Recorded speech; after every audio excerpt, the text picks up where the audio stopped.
Hello everyone, this is CJNovo992 and today we're back for another brand new video and we're here to talk about the gamey football that's sandwiched in between our Champions League qualifiers that some people might say was unwanted, it was an unnecessary distraction, it was too much of a risk in between what's ahead of us and what's a chance to qualify and progress in to the Champions League, whilst there's others that look at these types of gamey footballs as a perfect opportunity to truly see what we've got in the locker and see that squad depth, because we've got about 150 folk that's on the wage bill this season at Rangers. Can more than half of them play? I think we saw a wee glimpse into that today, as it was a friendly game. Again, I'm wearing a training shirt for a reason. There was parts of that game that felt like a training session, but some people shone. I think there were several things we learned for this game, and unfortunately, ladies and gentlemen, there was players that almost played themselves out of position on the upcoming Wednesday night when the old Champions League theme tune starts blasting around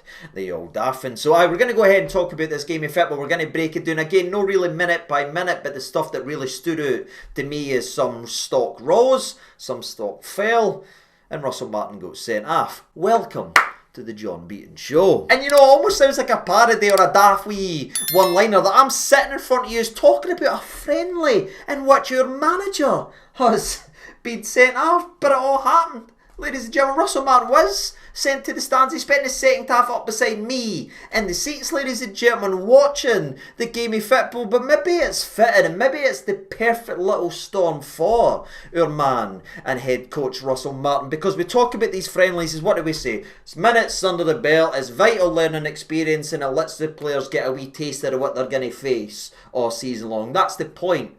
Friendlies. Well, maybe we just saw a wee example of that for the manager as well, because he's played and managed in one game with John Beaton as the manager, and he's got sent to the stands because he was questioning why on earth this wasn't a handball. So there you are, Martin, that's what you're going to be facing all season, son. Get used to it or you'll be sitting in the seats for a hell of a lot this season. But moving away from the ridiculousness of being sent off in a friendly and John Beaton's fragile little ego, we now need to have to go ahead and talk about this game of football that, yes, finished 2-2 between Middlesbrough, and we will talk about some parts of the game, but again, it's not going to be a minute per minute breakdown as it is a friendly. There is a big game coming at the weekend, and for a lot of players, and especially that first half, I felt as if people were sleepwalking, terrified to get hurt, because they want at least a chance to play in a game that matters. A wee side note, however, before we really get in to the meat and ties, a wee mention on the away support, because again, we as a Rangers fan base constantly get praised for our away support, and rightly so. It is absolutely unreal. I was really impressed by the Borough fans today. I think they sold out their allocation. They really came up in drones, they came up in numbers and everything. It seemed like they had a really good time. They were singing loud and proud pretty much the entire game till they bottled that 2-0 lead, of course. But we credit to them. I thought they supported their team well, and good luck with the rest of your seasonal campaign. But getting in to the game of football, where I was impressed with the Borough fans, was I impressed with the product that I seen on the park?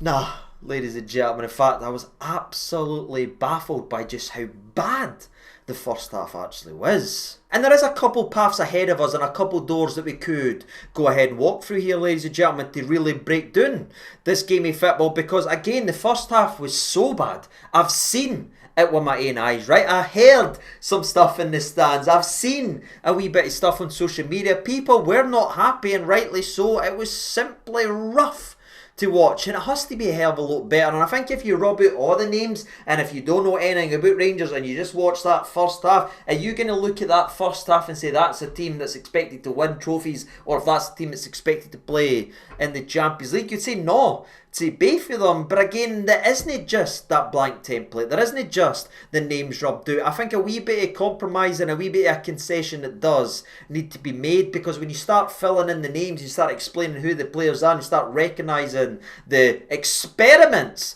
Russell Martin did today, the disaster that was the first half, in my opinion, starts to make a bit more frickin' sense. Which is why I'm sitting in front of you not as angry and frustrated as a lot of other people, because when I start looking about, especially at that back line, am I surprised that back line was embarrassing today? Nah, Because go ahead and look at it, right? The main guy that seemed to be the new punching bag right now in social media, and I think a lot of that is based on the word of mouth that he had when we signed him at Peterborough. That's obviously being Manny Fernandes. We've almost been conditioned into expecting this guy to be bad, so he's on a really short lease. So when you put him in the back line, new signing, with the money we spent on him, it's got to look all perfect. And then you see him playing a back line that was ripped to shreds by Middlesbrough pretty much the entire first half. There is that explosion of anger, there is that absolute worry that we went ahead and brought a big duffer, but at the same time I think a lot of it is too harsh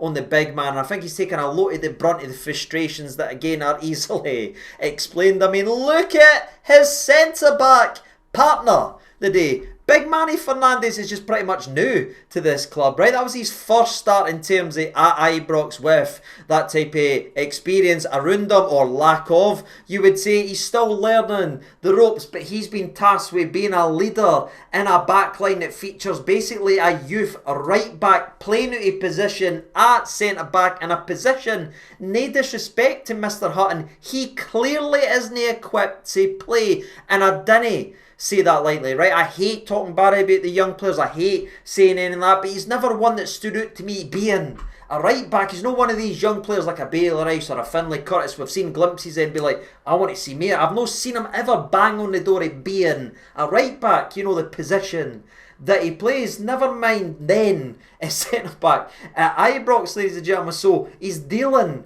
with that, but then at the right back, at the full back spots, does he have experience and help there? No. Big Manny Fernandes never had either, and neither did Hutton, because who was at left back? Mr. Jeffy, who again, defensive awareness can be very on and off, shall we say, on games. You know what I mean? He's still a young lad himself, still learning, still has that wee switch where he does sleep. Not really great at keeping the defensive line when he's playing with experienced players, never mind a new player and guys getting experimented on. And then you move to your right back spot, right? The last spot, is it James Henry Tavernier there to at least offer some sort of experience of playing in a back line for Rangers year upon year, and at least a voice again to help Hutton settle and to even help Fernandes settle? Nah, ladies and gentlemen, our right back in this game of football was Oscar Cortez, a left winger who's pretty much spent the last year out injured /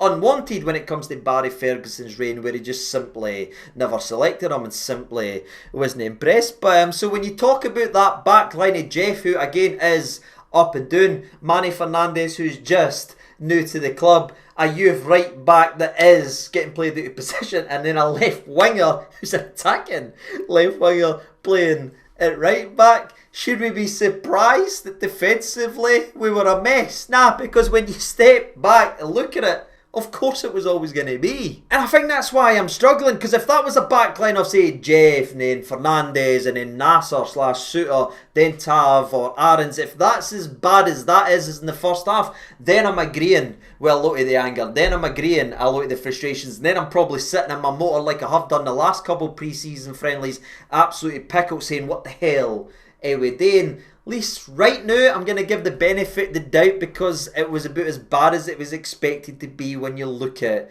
who was playing. And I think what's given me at least a wee bit of confidence and a wee bit of the benefit of the doubt is when we flipped the switch and we brought on the quote-unquote good players, or to Russell Martin, I should say, when we made the substitutions and played people in the right positions, the difference was night and day, and you could distinctly see the switch and how we started to turn it on and we started looking like a functioning football team. So that's playing its part in me not hitting the panic button just yet and gone off my nut.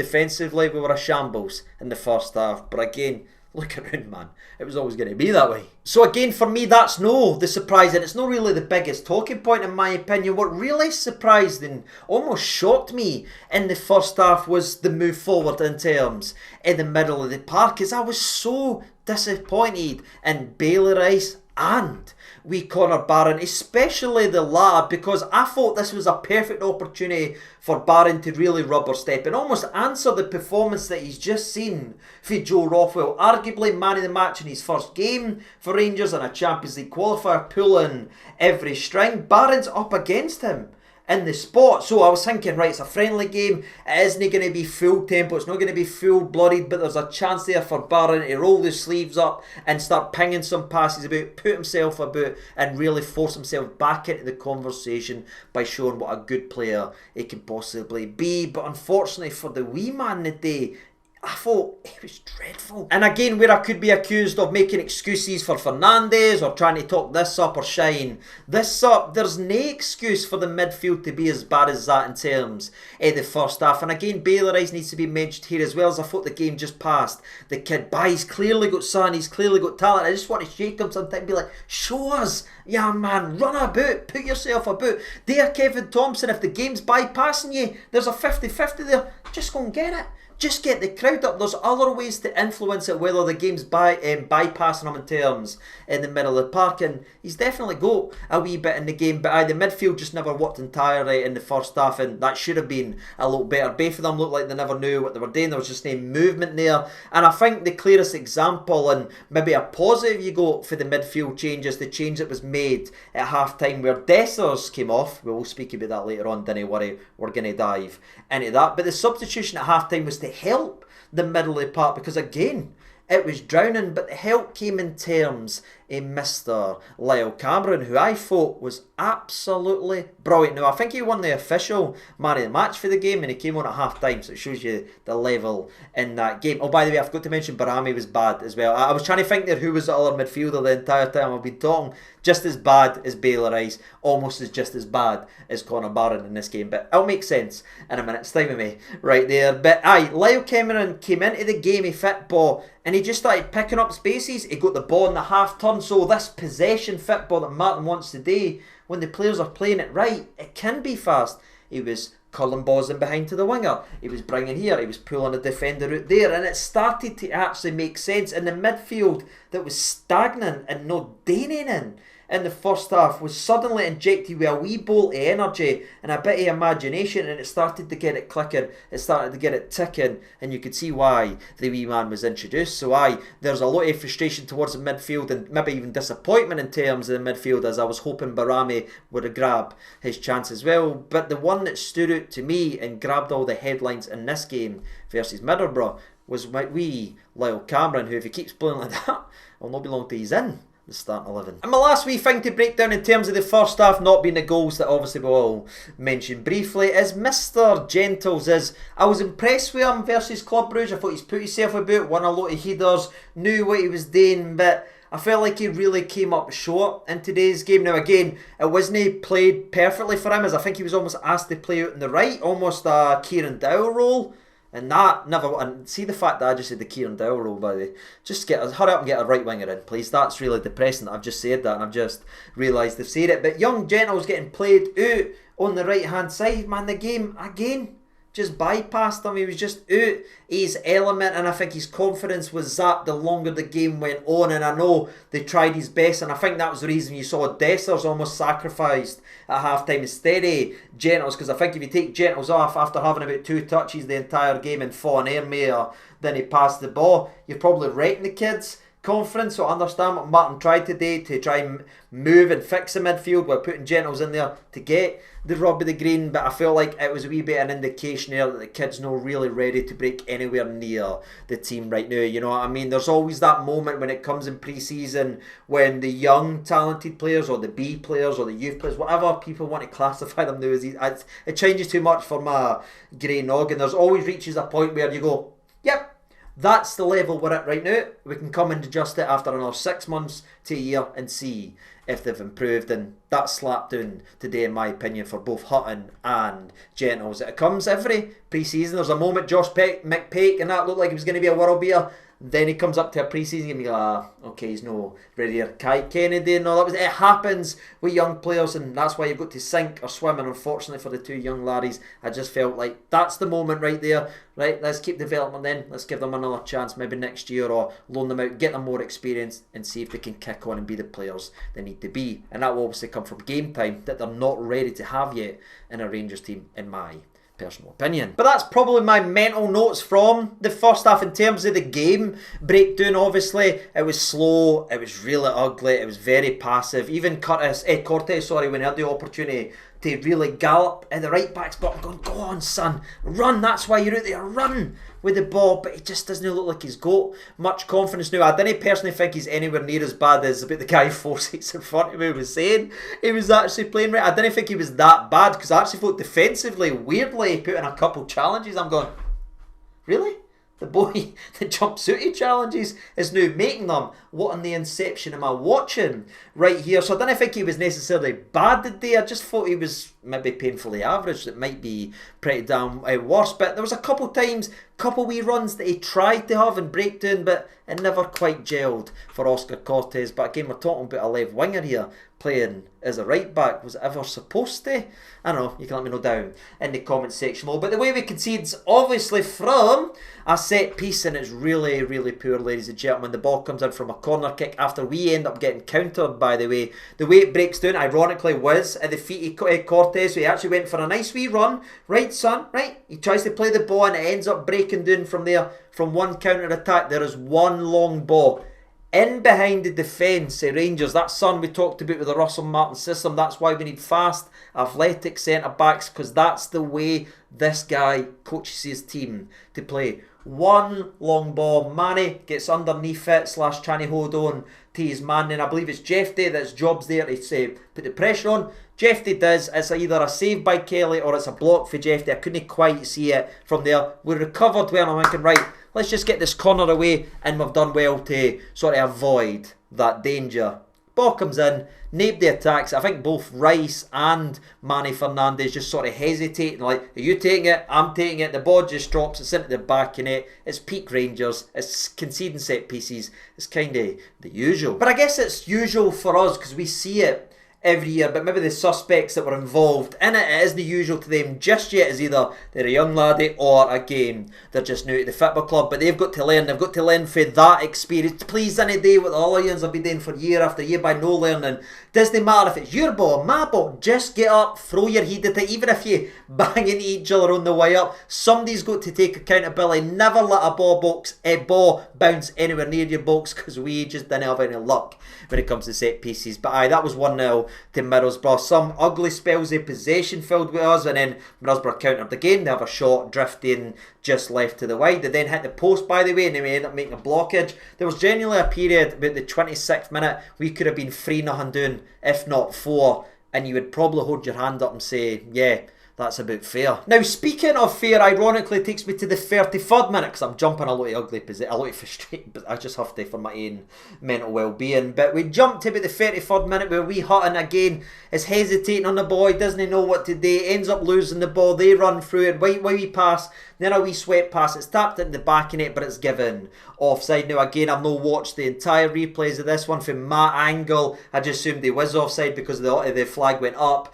right away. But people are then shouting to me saying it wasn't offside. So, yeah, I don't know about that one, ladies and gentlemen, but we're very, very lucky. And unfortunately, Hutton again makes another costly mistake at the back, but we're thankfully relieved due to that offside. And just when you start to think, we've got to be the luck of the green with the officials today, we end up getting robbed a penalty. And as I said earlier on in the video, man, it's too early to be talking about referees not doing their job. But the only thing I would say about John Beaton is he doesn't think it's a penalty, but he also looks at his linesman, who I was almost directly in behind, obviously just a wee bit up, but you see the linesman going like that to that. So he's shaking his head saying it's no a handball, but man, it's a handball every day of the week. The ball comes into the mixer there and the guy just goes ahead and blocks it beautifully with a hand. It's a clear penalty kick, but it's no given. So yeah, there you go. Maybe we're got the wee bit of the luck of the gods. Maybe it's balancing out what people say, but just do your job, man. But the only thing I will say is, after that moment in the first half where we never got that penalty, Russell Martin wasn't he just confused or annoyed? He was absolutely livid and just want to know what the reason was. You could almost see it beaming from him.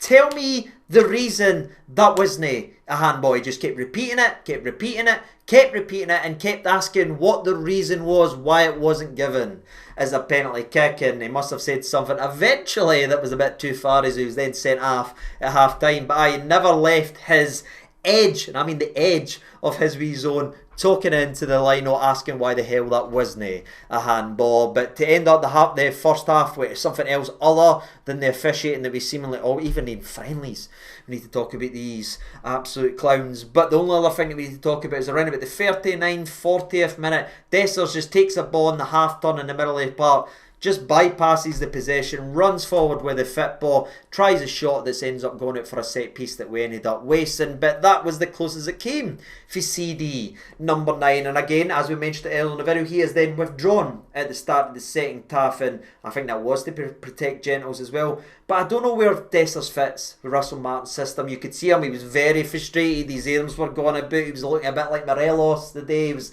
gone mental, he wanted it here, he wanted the ball in behind, he wanted things to chase, but that's just not the way Russell Martin plays. So I think today, another thing I take for the game of football is, despite my mixed relationship with CD number 9, I almost felt bad for him the day as the game completely wasn't played to his strengths, and his early substitution for a youngster to keep his confidence maybe suggests that, yeah, there will be eventual parting of the ways, as I believe a couple clubs are in for a couple of their players, not only the likes of Ridvan Yilmaz, the Igaman situation still where it is right now, but Dessers could be another one that is cashed in on if the price is right. But if the price isn't right and he does play, there has to be something done to get the best out of CD number 9, because hate him or love him or hate him, I was going to say hate him or loathe him, love him or loathe him, ladies and gentlemen, he does put the ball into the back of net, but he was given none. I'm talking about less than scraps in the first 45 minutes. The only thing he got was something he picked up and ran himself. So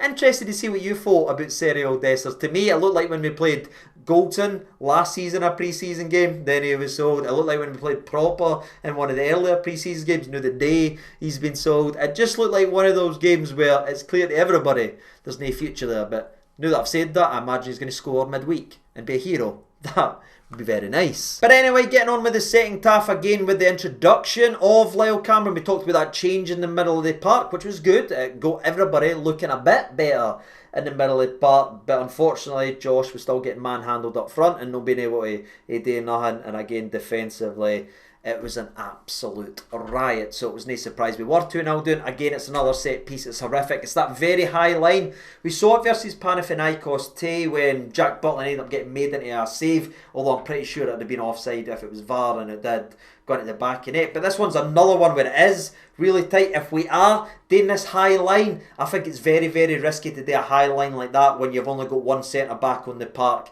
ladies and gentlemen. I think it's very, very risky, and that risk didn't pay off as we were 2-0 down, and the atmosphere just wasn't nice, friendly or no. And clearly Russell Martin agreed as he went ahead and made 7 substitutions, and that's a main talking point as well, because what a difference. Again, it was like a switch. You brought on Nasser and played him beside Manny Fernandez. Suddenly, Manny looks no bad at the back line. Then he's using his strength. Then he can trust that Nasser's doing his job. He doesn't need to constantly keep doing this or trying to do too much. So that improved the centre-back spot. You saw Jeff de Goff and Max Aarons came on. Again, I'm still not loving the inverted style of that balance, but when you saw the difference that Max Aarons, the Tavernier, made to this team, it really, really makes you understand there's levels to this game. And you know, I heard a couple of people say, oh, here comes James Henry, or I would actually say Tav. At that point in my head, I just auto-pronounce it to James Henry, right? But again, Tav made a difference to the back line, because again, he came on for Hutton, who was drowning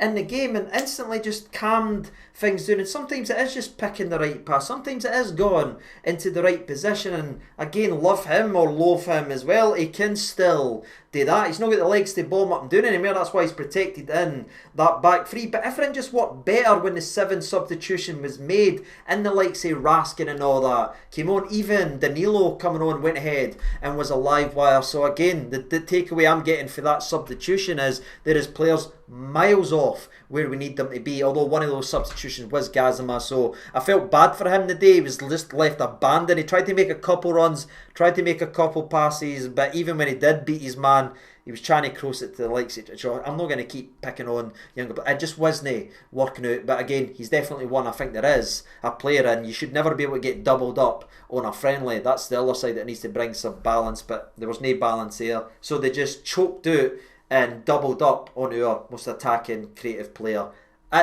up to that stage, I should say. But he was withdrawn, a better balance was brought to the team, and you could just feel it right away. The passes, the wee triangles, the quick bitty play, everything was just falling into place. So it was only a matter of when we would score rather than if. And it makes me so happy that it's wee Max Aarons with the assist right here. By the way, he picks up his first assist in Beaton. What do I know, ladies and gentlemen? But it's a cross style shot, and it goes into the mixer, and wee Danny with a wee delicious flick. And you know, you already know what I'm going to say in the comment section below, but I was really happy that we Danny, right? Because if Danny is going to turn it on and become a Rangers player, it'll be a great wee story for him. You see, him almost broken last year with how little he's went and how his Rangers career has ended up panning out. He's been really good in pre-season, never got the rub of the green versus Panathinaikos. Game sort of passed them by in a way, never really had the support, as even that game looked a wee bit ugly, but the day was sharp and injected something that both Dessers and Gentles couldn't offer, and that's what Russell Martin wants for his striker. He wants a live wire, wants constant movement, wants pace, wants the pressing, and for once all his hard work running about like a dog in the park was rewarded with a brilliant goal that got us back into the game of football. And again, then we started to create more chances, then we score again as young Curtis continues to take his opportunity and continues to ride on the high that hopefully doesn't end up falling away, and hopefully he can go on and do what the likes of McCausland couldn't and the likes of Middleton couldn't, and that's become a mainstay in a Rangers team. And when he has a bad game, bounce back and bounce back. But again, he's in the right areas. The ball comes into the mixer as Kieran Dowell is on set pieces, but to be fair, it's a very good set piece, and I'm thinking, oh, that must be Manny Fernandes, right? Because I've not really got the best angle. I just see somebody come up, bang, header that creates it. I think it's in, right? So I'm like, ah, is it in? Is it in? Then it eventually gets scrambled in as Curtis taps, and I'm like, what's it? That'd be big for the big man. Then I watch it back my way home, and it's Raskin that wins the header. Why is he better than our both 6'3" centre halves in the air? What does that wee Belgian eat for breakfast? Is it flubber, ladies and gentlemen? But brilliant header for Raskin again, and Curtis is there to tap at the back of net, and it finishes 2-2. Now we did have a couple of wee opportunities after that, a couple of wee nailies, but to be fair, so did Middlesbrough. But the back line of Max Aarons, Mane, Nasser and James Henry was much more solid, and they never got much for them at the end of the game. For the moment they came on and we actually played defenders back there and good defenders back there, the difference was like that. The only other thing worth noting, by the way, is there's two really poor challenges for Middlesbrough, especially for a friendly. One of them being on Raskin, where I was terrified, got a flashback to last year, and I was like, oh no, please, no, please, no. And another on Danny that did result in a yellow card, and I love Raskin, man. Did you see Raskin? See, as soon as Danny gets nailed, I don't know if it's on Rangers TV yet, please go back and watch it, because I watched it, ran about 50 yards to get stuck in and scream, what the hell? He's just such a leader, and he just buys into everything. Love wee Raskin. But anyway, from that set piece, it doesn't really come to much as it's a poor corner, free kick from Kieran Dowell, and the game ends up ending hilariously with Kieran Dowell doing a brilliant, and I mean brilliant wee nutmeg, and I'm going like that, and then he results and ends by just booting the ball 30 yards to the other end of the park to end up kicking it out for a throw-in, and you're like, it's the most Kieran Dowell thing I've ever seen. Gorgeous nutmeg, everybody's off their seats and everyone's right back down, and you're like, ah well, there we are, as he just boots the ball aimlessly out the bar. And I don't know what to say about Kieran Dowell. I keep hoping that it comes, he shows glimpses, there's moments, there's maybes, but it's not just quite clicking yet in terms of the game of football. But that's it, ladies and gentlemen, that's it in terms of my reactions. There was people, in my opinion, that stood up and showed their importance to the teams, even the likes, Tavernier, the Nassers, the likes, Max Aarons, Lyle Cameron forcing himself in and set, whilst there's others showing their limitations right now. Both the youngsters again played out of position, so it is a hard shift. There's people that's probably playing their tickets on the way out. I think the likes of Dessers, and I was a wee bit disappointed in the likes of Barami, Bailey Rice and Connor Barron, who just never grabbed the game by the scruff of the neck the way that I wanted to. But let me know how you feel down in the old comment section below. Who stood out to you? What did you think? Let me know. And as always, I've been Siege992. And before we do wrap up today's video, shout out the channel legends that signed up to the channel legend memberships. Again, you're far too kind. You certainly never need to do any of that, but I do really appreciate it, as I do the ones that have signed up to the supporter range as well, helping to directly support the channel. Thank you guys so much, and as always, to each and every single person who watches this guide and goes on football and journeys together to interact and relive these moments, relive those games. Thank you so much for tuning in and watching. Hopefully the next video is a wee bit happier as well and we get very, very excited. But until then, again, as always, it is goodbye to proper, and it's goodbye to hopefully more dross over the next day or two. But until then, I've been CJ Over 92. Thank you so much for watching. All the best and bye.